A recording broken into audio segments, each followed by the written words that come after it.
Él era Dios y era hombre, era el camino y la luz, la verdad en él estaba, era su nombre Jesús. Andaba por los caminos, alma adentro navegaba, desde la barca de Pedro, del amor la red estaba.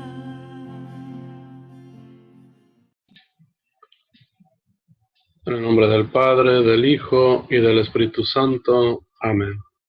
La gracia de nuestro Señor Jesucristo, el amor del Padre y la comunión del Espíritu Santo estén con todos ustedes. Vamos a analizar, a reflexionar las lecturas del día de hoy. Soy el diácono Manuel Salgado. Y para prepararnos a esta celebración, reconozcámonos pecadores. Tú que has venido a sanar los corazones afligidos, Señor, ten piedad. Tú que has venido a llamar a los pecadores arrepentidos, Cristo, ten piedad. Tú que estás sentado a la derecha del Padre para interceder por nosotros, Señor, ten piedad. El Señor Todopoderoso tenga misericordia de nosotros, perdone nuestros pecados y nos lleve a la vida eterna. Amén. Lectura de Hechos de los Apóstoles. En aquellos días, un fariseo llamado Gamaliel, doctor de la ley respetado por todo el pueblo, se levantó en el Sanedrín, mandó que hicieran salir por un momento a los apóstoles y dijo a la asamblea: Israelitas, piensen bien lo que van a hacer con esos hombres. No hace mucho surgió un tal Teudas que pretendía ser un caudillo y reunió unos 400 hombres. Fue ejecutado, dispersaron a sus secuaces y todo quedó en nada. Más tarde, en la época del censo, se levantó Judas el Galileo y muchos lo siguieron. Pero también Judas pereció y se desbandaron todos sus seguidores. En el caso presente, yo les aconsejo que no se metan con esos hombres.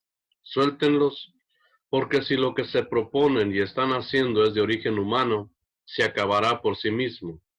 Pero si es cosa de Dios, no podrán ustedes deshacerlo. No se expongan a luchar contra Dios. Los demás siguieron su consejo, mandaron traer a los apóstoles, los azotaron, les prohibieron hablar en nombre de Jesús y los soltaron. Ellos se retiraron del Sanedrín, felices de haber padecido aquellos ultrajes por el nombre de Jesús.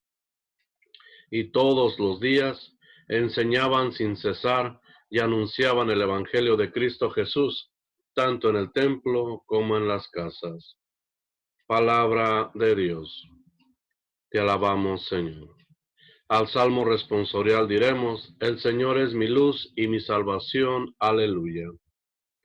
El Señor es mi luz y mi salvación, ¿a quién voy a tenerle miedo? El Señor es la defensa de mi vida, ¿quién podrá hacerme temblar? El Señor es mi luz y mi salvación. Aleluya. La bondad del Señor espero ver en esta misma vida. Ármate de valor y fortaleza, y en el Señor confía. El Señor es mi luz y mi salvación. Aleluya.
El Señor esté con ustedes. Lectura del Santo Evangelio según San Juan. Gloria a ti, Señor. En aquel tiempo, Jesús se fue a la otra orilla del mar de Galilea o el lago de Tiberíades. Lo seguía mucha gente porque habían visto los signos que hacía curando a los enfermos. Jesús subió al monte y se sentó allí con sus discípulos. Estaba cerca la Pascua, festividad de los judíos. Viendo Jesús que mucha gente lo seguía, le dijo a Felipe: ¿Cómo compraremos pan para que coman estos? Le hizo esta pregunta para ponerlo a prueba, pues él bien sabía lo que iba a hacer. Felipe le respondió: Ni 200 denarios de pan bastarían para que a cada uno le tocara un pedazo de pan. Otros de sus discípulos, Andrés, el hermano de Simón Pedro, le dijo: Aquí hay un muchacho que trae 5 panes de cebada y 2 pescados. ¿Pero qué es eso para tanta gente? Jesús le respondió: Díganle a la gente que se siente. En aquel lugar había mucha hierba. Todos pues se sentaron allí, y tan solo los hombres eran unos 5,000. Enseguida tomó Jesús los panes, y después de dar gracias a Dios se los fue repartiendo a los que se habían sentado a comer. Igualmente, les fue dando de los pescados todo lo que quisieron. Después de que todos se saciaron, dijo a sus discípulos: Recojan los pedazos sobrantes, para que no se desperdicien. Los recogieron, y con los pedazos que sobraron de los 5 panes, llenaron 12 canastos. Entonces la gente, al ver el signo que Jesús había hecho, decía: Este es, en verdad, el profeta que habría de venir al mundo. Pero Jesús, sabiendo que iban a llevárselo para proclamarlo rey, se retiró de nuevo a la montaña, él solo. Palabra del Señor. Gloria a ti, Señor Jesús. El día de hoy las Escrituras nos invitan a que pensemos por un momento y analicemos qué es aquello que tenemos nosotros en nuestra vida que es verdaderamente importante. Y para poder empezar, me gustaría traer una historia que hace mucho tiempo escuché. Decían de una mujer que era muy ambiciosa y ella soñaba con casarse con una persona importante. Él decía: yo no quiero una persona que no tenga dinero, que no tenga posesiones, que sea pobre. A mí me gustaría tener una persona como esposo, una persona rica, para no tener que padecer hambres ni sacrificios. Pues encontró a esa persona eh, que, que llegó a ella como novio, le habló. El novio sabía de que ella quería pues una persona rica, y él siempre iba a visitarla más bien, pues muy elegantemente vestido, y casi siempre iba por ahí en un carro muy bien, el carro muy bueno. Entonces ella se estaba emocionando, pensando: esta es la persona indicada. Duraron un tiempo de novios hasta que llegó el momento de casarse, se casaron, se fueron, se fueron de luna de miel, disfrutaron ese tiempo que estuvieron juntos, pero cuando regresaron de la luna de miel, se encontró con la realidad. Él era muy pobre, él vivía en una casa muy pobre, y ella pues ya estaba casada con él. Lógico, sufrió una gran decepción, le, le, le, le llamó la atención a él porque él había mentido, etcétera. Pero había algo que había nacido entre ellos, y ese amor que había nacido durante el noviazgo no era tan fácil de quitarlo, y ahora ella entonces trataba de darle una buena cara a la situación. Y entonces le preguntaba: ¿y qué pasó con los trajes con los que ibas a visitarme? Oh, no, eran rentados, no eran míos. ¿Y qué pasó con el carro? Oh, no, el carro no era mío tampoco, era del lugar donde yo trabajaba. La verdad es que se había casado con un hombre pobre que le había hecho ver algo que no era real. Y ella se dejó ir por ese espejismo. Al final ella se dio cuenta que todo lo demás era efímero, que todo lo demás era solamente vanidad, que lo que verdaderamente importaba para vivir la vida era el amor y el cuidarse uno a otro. Esta pareja, después de esta primera situación, de este primer tropiezo, vivieron muchos años juntos y lograron formar una familia muy, muy buena, muy bien formada en bases morales. Pero ¿qué es lo que nos trae esta historia de enseñanza? Pues ahora nosotros, en esta situación en la que estamos viviendo, tiene que venir una epidemia, una pandemia, un virus que nos hace meternos a nuestra casa y encerrarnos completamente y nos hace ver lo que es verdaderamente importante en nuestra vida. Antes del coronavirus, de esta pandemia, nosotros disfrutábamos de bailes, conciertos, música, que al final era solamente vanidad y era tan importante para nosotros que le dábamos demasiada importancia. A veces dejábamos a nuestros hijos encargados con alguien para irnos a disfrutar de ese concierto y de salirnos un rato y despilfarrar un poco aquello que Dios nos había socorrido en nuestro trabajo, en nuestra vida. La otra cosa que valorábamos mucho eran los carros, la economía, la riqueza, la comodidad, pero esto también el coronavirus nos viene a decir que no es tan importante al igual que las fiestas. También estábamos emocionados siempre con viajes, distracciones, y el coronavirus nos viene a decir que esto no es importante. Y el coronavirus nos viene a decir que lo más importante que tenemos en nuestra vida se llama familia. Y dentro de esta misma familia hay muchas cosas que nosotros vamos a ir mirando que es verdaderamente importante y quitamos todas esas vanidades, todas esas cosas menos importantes. Ahorita dentro de la familia, lo más importante que miramos que es la salud. Daríamos todo lo que fuera para que nuestros hijos, nuestra pareja, nuestros padres, nuestros hermanos no se enfermaran, no se contagiaran del coronavirus y no pasaran por esa situación. Entonces empezamos a valorar y empezamos a decir que lo más importante en nuestra vida, de verdad, no cuesta. Es un regalo y se llama salud, se llama vida. Las dos regaladas por Dios. No depende de nosotros, Dios nos la proporciona. Y eso nos damos cuenta qué tan importante es en nuestra vida. Y nuestra principal preocupación ahora ya no es salir de vacaciones, salir a clubs, salir a fiestas. Ahora nuestra principal preocupación es qué vamos a comer, cómo nos vamos a alimentar. Pero hasta en esa misma situación, Dios siempre está consciente y sin comer no nos hemos quedado.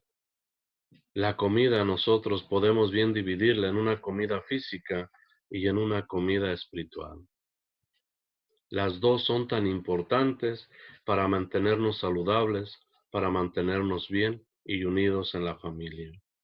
Hasta el día de hoy, después de esta pandemia, nos estamos dando cuenta de lo importante que es estas tres cosas: salud, vida y nuestro alimento. Y es aquí donde Jesús, el día de hoy, en el Evangelio, ha dado de comer a más de 5,000 personas. Las ha alimentado espiritualmente con su mensaje de esta vida eterna, de un reino más allá después de la muerte. Y después de esto, mira a 5,000 personas o mucha gente y le dice a Felipe, ¿cómo vamos a hacer para alimentar a tantas personas? Felipe le dice, ni 200 denarios, bastarían para alimentarlos. Pero entonces Andrés se acerca y le dice, Jesús, aquí entre la gente hay una persona que tiene 5 panes y 2 pescados. Jesús manda que se siente la gente y los alimenta. Ya los había alimentado, como dije antes, espiritualmente, y ahora es el momento de alimentarlos físicamente. Y nos da la seguridad de en este tiempo especial en que muchas personas, muchos hogares están faltando ingresos porque no hay trabajo suficiente o muchos no han podido trabajar y sin embargo la pregunta siempre es, ¿y ahora qué vamos a comer? Jesús antes de repartir el alimento, dice la Escritura que eleva su voz al cielo y dice gracias por estos alimentos, los bendice y los reparte. Y esta es una invitación a cada uno de nosotros para hacer esa bendición en nuestros hogares. No pensar lo que nos falta, pensar lo que tenemos. Y dar gracias a Dios por ello y bendecir todo eso que vamos a compartir en nuestra mesa, para que sea multiplicada, al igual que estos panes han sido multiplicados y ya han dado alimentación a un montón de gente. ¿Cuál es la enseñanza que el evangelista nos quiere decir en este mensaje, en esta palabra?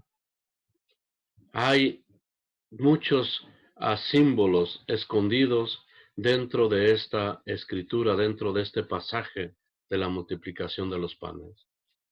Juan está empeñado en dar a entender a la gente que es Dios mismo que está en medio de nosotros y lo pone de esta manera.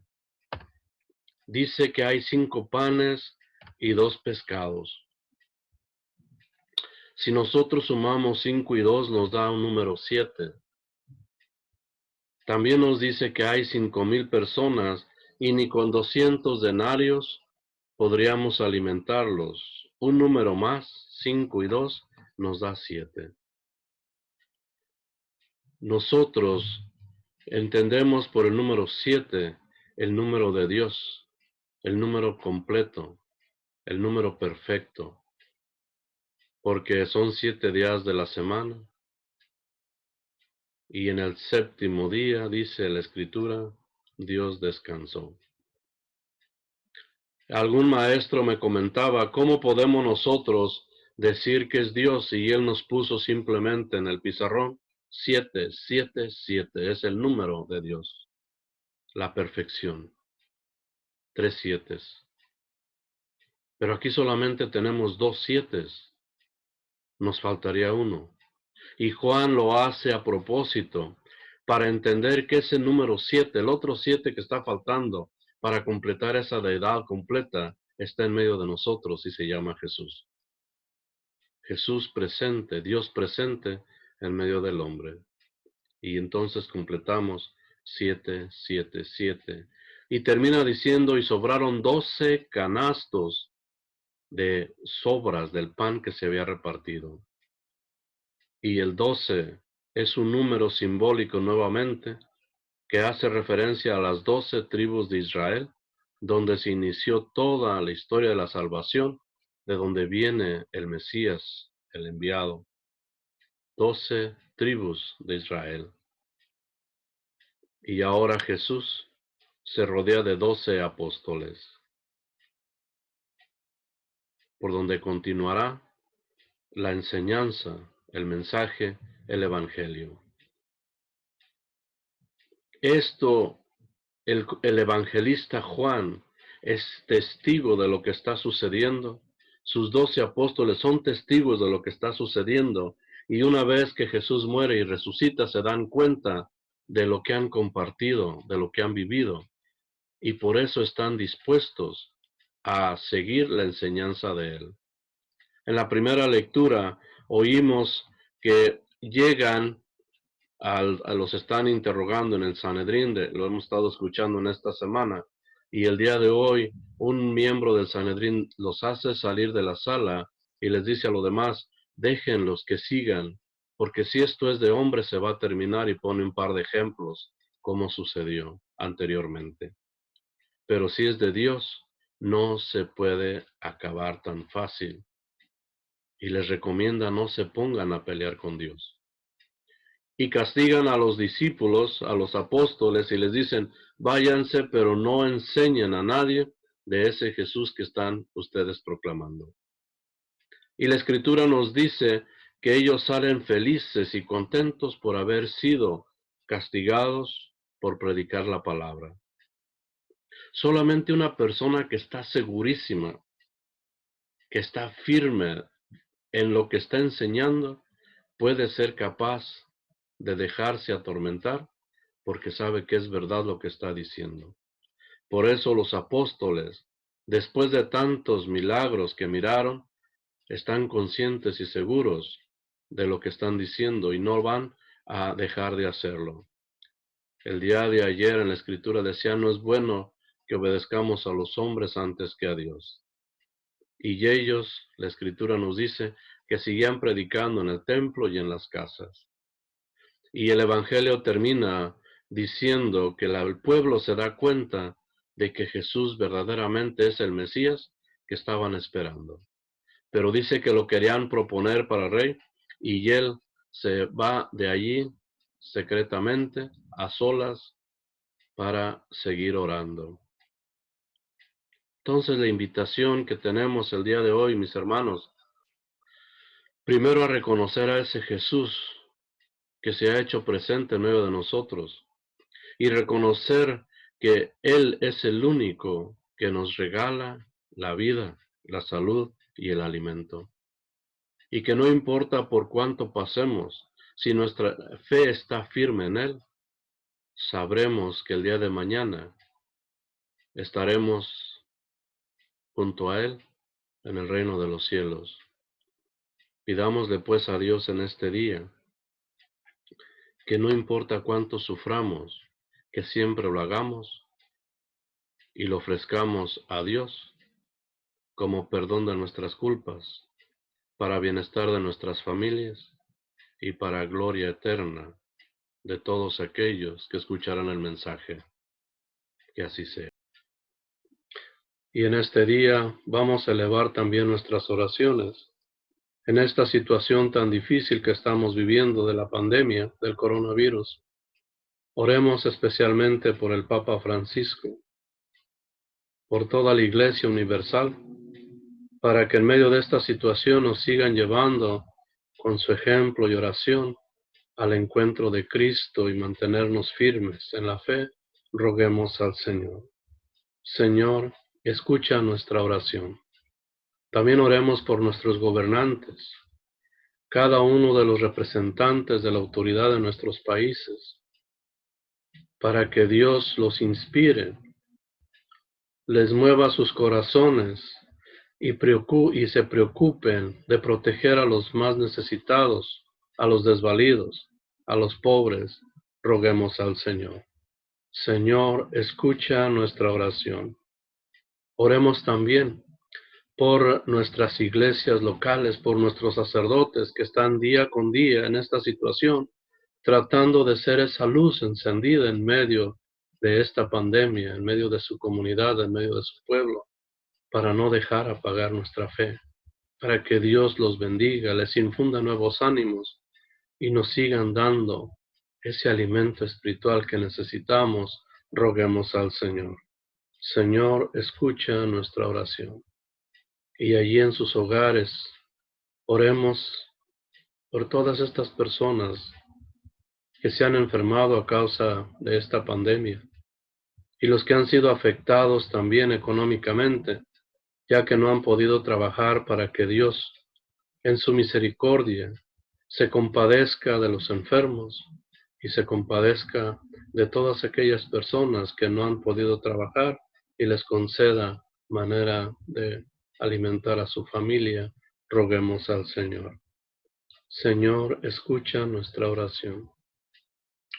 Oremos también por todas las personas ya fallecidas a causa de esta pandemia o también a causa de cualquier otra enfermedad y que ya no están con nosotros, para que Dios perdone sus culpas y los tenga descansando en paz, roguemos al Señor. Señor, escucha nuestra oración. Y elevemos todos juntos la súplica, la oración que Cristo nos enseñó. Padre nuestro que estás en el cielo, santificado sea tu nombre. Venga a nosotros tu reino, hágase tu voluntad en la tierra como en el cielo. Danos hoy nuestro pan de cada día. Perdona nuestras ofensas, como también nosotros perdonamos a los que nos ofenden. No nos dejes caer en la tentación, y líbranos del mal. Amén. Dios Padre de bondad, infinitamente bueno y santo, te ponemos en tus manos todas nuestras súplicas, nuestras necesidades, para que tú pongas remedio, y que Dios, en su misericordia, nos bendiga a todos, en el nombre del Padre, del Hijo y del Espíritu Santo. Amén.